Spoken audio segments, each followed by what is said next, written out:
dangerous rise of men who won't date woke women. Yeah. But who are the men? I mean, it was referring to one of Lawrence's interviews in the Times. I mean, you've had kind of Owen Jones and friends of his worrying about the coming anti-woke backlash and how it's going to impact on minorities and women, and which is of course complete nonsense.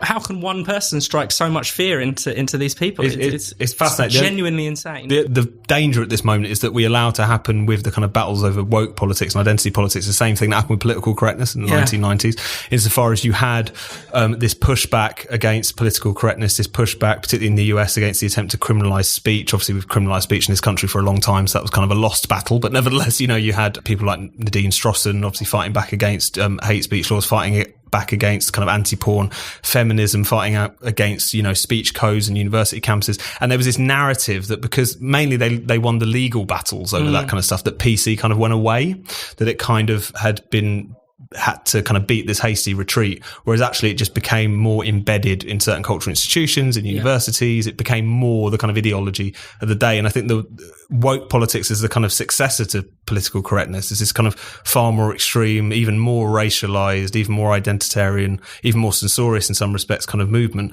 There could easily be a kind of repeat of that situation, which I think we'd have to be very, very wary of.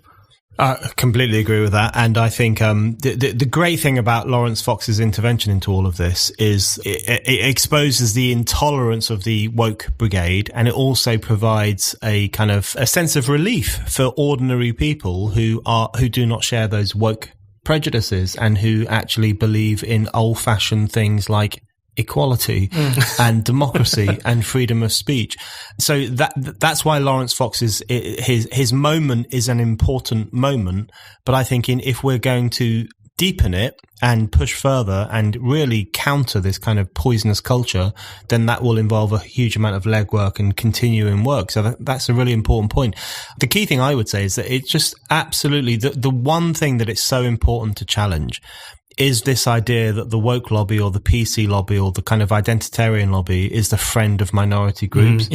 Completely and utterly untrue. The most untrue thing I can think of right now.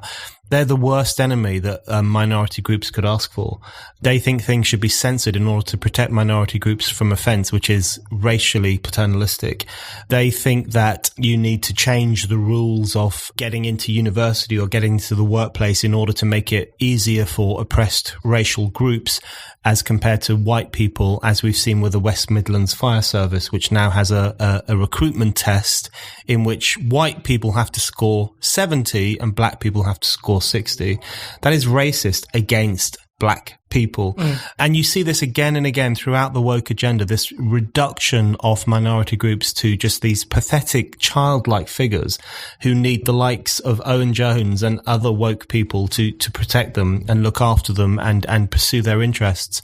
It's racial paternalism. And I think it's really important for those of us who believe in genuine equality and in humanism to absolutely confront that.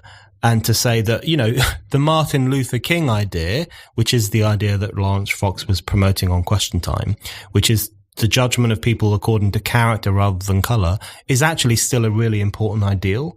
And the woke ideal that has replaced that, which is that you must judge everything through a racial lens and you must pity racial groups and treat them as victims, is actually just really repugnant. So we mustn't let the woke lobby assume the moral high ground, because in my view, they are just about the worst enemy that minority groups could have. And those of us who want to challenge that and have a genuinely humanist form of politics are far more on the side of equality than they are.